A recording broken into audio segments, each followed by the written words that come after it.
Hello दोस्तों, आप सभी का स्वागत है अपने YouTube channel made easy current affairs में। हमारे YouTube चैनल पर बेस्ट करंट अफेयर्स की सीरीज कंटिन्यू है। तो आइए शुरू करते हैं आज की क्लास। पहला पॉइंट है, इम्पोर्टेंट पॉइंट है पहला, कि पूर्ण साक्षरता प्राप्त करने वाला भारत का पहला राज्य कौन बना है। पूर्ण साक्षरता प्राप्त करने वाला भारत का पहला राज्य मिजोरम। और मिज़ोरम के बाद त्रिपुरा ने भी यह उपलब्धि हासिल कर ली है। ध्यान रखना, पूर्ण साक्षरता प्राप्त करने के उपलक्ष्य में त्रिपुरा ने भी यह उपलब्धि हासिल कर ली है, लेकिन फर्स्ट स्टेट आए तो मिज़ोरम रहेगा। और लद्दाख पूर्णतः कार्यात्मक रूप से साक्षर घोषित होने वाला पहला केंद्र शासित प्रदेश था। यदि पूछ लिया जाए क्वेश्चन में, एग्ज़ाम में, कि पहला केंद्र शासित प्रदेश कौन था जिसने पूर्णतः कार्यात्मक रूप से साक्षर घोषित हुआ था, तो आंसर रहेगा लद्दाख। हालांकि लद्दाख ने मिजोरम से भी पहले ये उपलब्धि हासिल की थी। तो सर्वप्रथम आए केंद्र शासित और राज्य दोनों को मिलाकर तो लद्दाख लगेगा। केंद्र शासित ना पूछा जाए, सिर्फ राज्य पूछा जाए, तो आंसर मिजोरम लगेगा।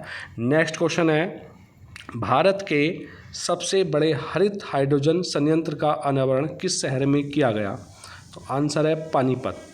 नेक्स्ट क्वेश्चन है, बहुत ज़्यादा इम्पोर्टेंट है नेक्स्ट क्वेश्चन, कि देखिए हाल ही में न्यायाधीश के विरुद्ध या खिलाफ एक महाभियोग प्रस्ताव लाया गया है। वह कौन से न्यायमूर्ति है, तो उनका शुभ नाम है यशवंत वर्मा। न्यायमूर्ति यशवंत वर्मा। तो न्यायमूर्ति यशवंत वर्मा के खिलाफ अभी हाल ही में महाभियोग प्रस्ताव लाया गया है, जिस पर नोटिस पर हस्ताक्षर किए गए हैं। देख लीजिए, यही बात लिखी हुई है। केंद्रीय संसदीय कार्य मंत्री ने घोषणा की है कि 100 से अधिक सांसदों ने न्यायमूर्ति यशवंत वर्मा के खिलाफ महाभियोग प्रस्ताव लाने के लिए एक नोटिस पर हस्ताक्षर किए हैं। इम्पोर्टेंट यहाँ पर ये बन जाता है स्टैटिक पोर्शन से। देखिए, महाभियोग राष्ट्रपति पर भी लगता है और आपके न्यायाधीश पर, सुप्रीम कोर्ट और हाई कोर्ट के न्यायाधीशों पर भी इम्पीचमेंट या महाभियोग की प्रक्रिया या प्रस्ताव लाया जाता है। राष्ट्रपति पर महाभियोग की प्रक्रिया कौन से आर्टिकल में निहित है या अनुच्छेद में निहित है? आर्टिकल संविधान का आर्टिकल 61 अनुच्छेद 61। इसकी प्रक्रिया थोड़ी अलग है और न्यायाधीश पर महाभियोग लगाए जाने की प्रक्रिया थोड़ी भिन्न है। दोनों में भिन्नता है। फिलहाल अभी हम यहाँ पर प्रेजेंट में न्यायाधीश के बारे में पढ़ रहे हैं, तो महाभियोग लगाए जाने की प्रक्रिया भी न्यायाधीश के बारे में ही हमें ज़्यादा उचित रहेगा जानना। देखिए, एक तो आर्टिकल 124(4) और न्यायाधीश जांच अधिनियम 1968 के तहत सर्वोच्च न्यायालय के न्यायाधीशों को पद से हटाने की प्रक्रिया के लिए ढांचा प्रदान करते हैं। कौन सा आर्टिकल? अनुच्छेद 124(4). वहीं ये करता है सुप्रीम कोर्ट को न्यायाधीश से पद से हटाने की प्रक्रिया का ढांचा निहित, और अनुच्छेद 218 हाई कोर्ट के न्यायाधीशों पर भी लागू करता है। अनुच्छेद 218 हाई कोर्ट और अनुच्छेद 124(4) सुप्रीम कोर्ट के न्यायाधीशों का। देखिए, यदि किसी न्यायाधीश पर महाभियोग का प्रस्ताव लाया जाता है तो उसकी प्रक्रिया क्या होती है? सर्वप्रथम एक प्रस्ताव लाया जाएगा। प्रस्ताव वह संसद में प्रस्तुत किया जाएगा, पार्लियामेंट में प्रस्तुत किया जाएगा। उसके बाद प्रस्तुत करने के बाद एक जांच समिति गठित की जाएगी। ध्यान रखना, शुरू में सबसे पहले प्रस्ताव आएगा महाभियोग का प्रस्ताव, तो संसद में प्रस्तुत किया जाता है। उसके पश्चात एक जांच समिति गठित की जाती है। वह जांच समिति अपनी रिपोर्ट तैयार करती है और रिपोर्ट तैयार करने के बाद वह संसद में पेश करती है। तो वो संसद में समिति की रिपोर्ट पर चर्चा होती है और उस पर मतदान किया जाता है। संसद में समिति की रिपोर्ट पर चर्चा होती है और उस पर मतदान किया जाता है। यदि प्रस्ताव पारित हो जाता है, मतदान पक्ष में रहता है महाभियोग के, तो यदि प्रस्ताव पारित हो जाता है तो उसे राष्ट्रपति के पास स्वीकृति हेतु भेज दिया जाता है, तो वह पारित हो जाता है और महाभियोग की प्रक्रिया पूर्ण हो जाती है।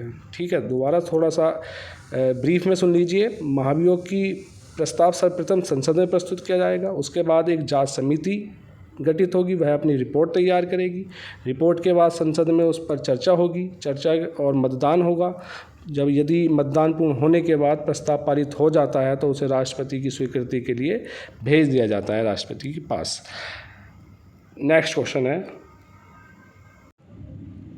नेक्स्ट क्वेश्चन से पहले एक इम्पोर्टेंट फैक्ट है कि सुप्रीम कोर्ट के पहले न्यायाधीश ऐसे कौन थे जिनके विरुद्ध या खिलाफ महाभियोग की कार्यवाही शुरू हुई थी। सुप्रीम कोर्ट के पहले न्यायाधीश ऐसे कौन थे जिनके विरुद्ध महाभियोग की कार्यवाही शुरू हुई थी। उनका नाम था न्यायमूर्ति वी रामास्वामी। 1993 में ये कार्यवाही शुरू हुई थी। इसके बारे में अभी नीचे हमने डिटेल से थोड़ा नोट डाउन किया है, तभी आपको समझाया जाएगा, तो ध्यान रखना, न्यायमूर्ति वी रामास्वामी। नेक्स्ट क्वेश्चन है, नमस्ते योजना का संबंध किससे है। नमस्ते योजना तो सीवरों एवं सेप्टिक टैंकों की खतरनाक मैनुअल स्क्वेजिंग को समाप्त करना। डायरेक्ट क्वेश्चन आ सकता है, नमस्ते योजना का संबंध किससे है, तो ध्यान रखना, सीवर एवं सेप्टिक टैंकों की खतरनाक मैनुअल स्क्वेजिंग को समाप्त करना नमस्ते योजना का संबंध है। Next question, Jharkhand. देखिए, झारखंड में देश की पहली माइनिंग टूरिज्म परियोजना की शुरुआत हुई है। झारखंड में देश की पहली माइनिंग टूरिज्म परियोजना की शुरुआत हुई है। नेक्स्ट क्वेश्चन है, ओरिएंटल कप 2025 का उद्घाटन कहाँ पर हुआ है, नई दिल्ली। ओरिएंटल कप 2025 का संबंध किस खेल से है, तो उसका आंसर रहेगा फुटबॉल। डायरेक्ट क्वेश्चन आ जाता है एसएससी या यूपीटीएससी में कि ओरिएंटल कप 2025 का संबंध किस खेल से है, तो आंसर लगाएंगे आप फुटबॉल। नेक्स्ट क्वेश्चन है, केंद्र सरकार ने 23 जुलाई को एक समिति का गठन किया है। उस समिति का नाम है राष्ट्रीय संकट प्रबंधन समिति, NCMC, national crisis management committee. 23 जुलाई 2025 को, ध्यान रखना, इस डेट को भी इम्पोर्टेंट है कि राष्ट्रीय संकट प्रबंधन समिति या NCMC का गठन कब किया गया है, तो उसका आंसर लगेगा यदि एग्जाम में आता है तो 23 जुलाई 2025।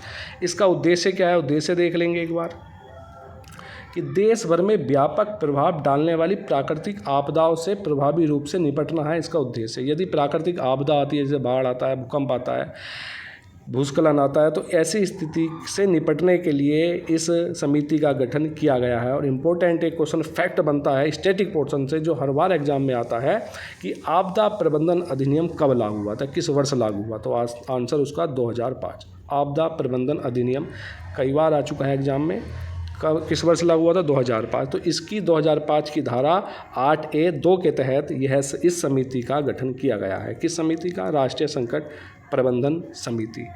नेक्स्ट, कुछ महत्वपूर्ण तथ्य हमारे द्वारा इंक्लूड किए गए हैं। देखिए, संविधान के टर्म में कुछ कि गणपूर्ति या कोरम, गणपूर्ति या कोरम किसको कहते हैं, गणपूर्ति। डायरेक्ट पूछ लिया जाता है गणपूर्ति क्या है, तो देखिए पहले डेफिनेशन, संसद के किसी भी सदन की बैठक के संचालन के लिए उपस्थित सदस्यों की न्यूनतम संख्या को गणपूर्ति कहते हैं।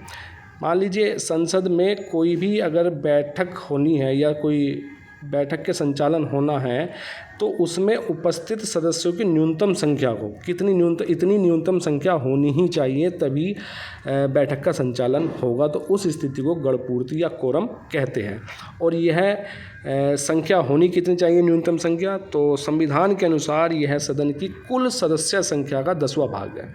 मान लीजिए लोकसभा में 500 सदस्य हैं, तो उसका 1/10, तो 500 का 1/10 कितना हुआ, 500 का 1/10 50, तो इसी तरीके 250 का 1/10 आपका 25 सदस्य। तो अतः लोकसभा में 55 सदस्य और राज्यसभा में 25 सदस्य अपनी अपनी बैठकों के लिए गणपूर्ति सुनिश्चित करते हैं।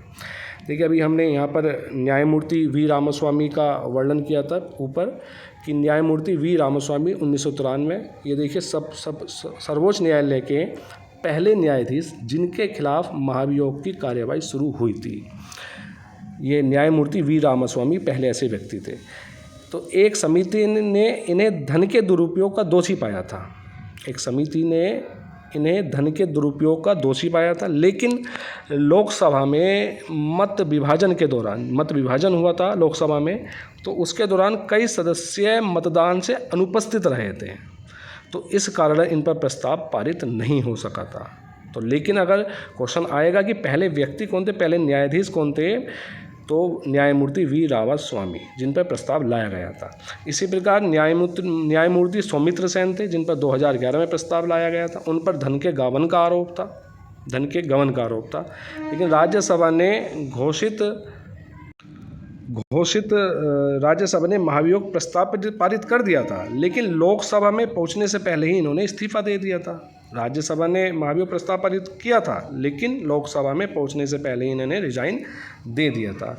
तो दोस्तों, आज की क्लास हम यहीं समाप्त करते हैं। सभी दोस्तों से हाथ जोड़कर पुनः निवेदन है कि हमारे YouTube channel made easy current affairs को सब्सक्राइब, शेयर एंड लाइक करना न भूलें। धन्यवाद।